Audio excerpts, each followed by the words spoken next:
Did y'all know that mermaids were in the Bible? Now, this was a highly requested video. Now, let's talk about it. Now, there was a sacred text that was discovered, and it's basically a missing book that was a part of the Bible. And it is called the Book of Enoch. I know a lot of y'all been wanting me to talk about the Book of Enoch on my page for a minute now. And the Book of Enoch talk about mermaids and why throughout history, there have been countless sightings in all type of cultures and countries throughout the world. And this book is so interesting because it goes deep into depths of stuff that is not talked about in the Holy Bible, such as these biblical creatures.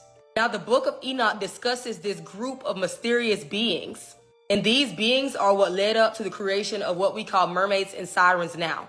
And they were a group of angels called the Watchers. And these angels came down to earth and mated with humans. And this unholy union is what created the giants, which are called the Nephilim. And they're talked about in the book of Genesis. So whenever people be like, oh, I don't believe in giants, I don't believe in this and that. Okay, but they were in the Bible though. So for a punishment of them coming down here mating with these humans, the Watchers, that group of angels, they were basically bound to this place called Tartarus. I'm sorry if I pronounced that wrong. And the Nephilim, which are the giants, they were destroyed in a flood. And the human women that mated with these Watchers, they were cursed. And that is how they became the sirens or the mermaids. Now, sirens can be translated into two different creatures. The Greek mythical creature, the siren, is this bird/human hybrid. And then in other translation is the, human woman/fish creature. But they both mean siren. But in both of the siren creatures, they all have this hypnotic song that have been known to lure sailors and people to their death for centuries. So originally, mermaids were human women. And this is why in several films, they turn into human women.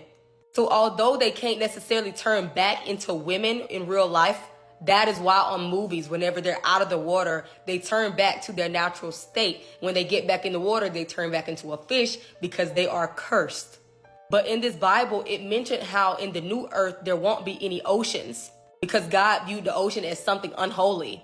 And that is why people believe that these creatures in the marine kingdom are so demonic. Like all these different marine spirits, such as the mermaids, people believe that they're demonic. So in the book, it talks about how they believe that these aquatic humanoid creatures survived the flood. And their natural habitat is now the water, so the marine kingdom. So that would explain why there have been so many different sightings for years around the world. But it talks about how they don't only inhabit the oceans. They inhabit other bodies of waters as well, such as lakes and rivers. So according to the Book of Enoch, mermaids or sirens are demonic. And they're basically cursed women that mated with these angels. God turned them into the siren. But this is all according to the Book of Enoch. Like I said, in different countries and cultures, people worship different mermaid deities and spirits. But if you haven't looked into the Book of Enoch, it gets deep, y'all. And I feel like the Book of Enoch gives us more of a better example of how the world was created. It's so interesting. But let me know what y'all think about the biblical mermaids because this was a highly requested video. Remember to keep it respectful in the comments and stay tuned for more of my mermaid tales from around the globe.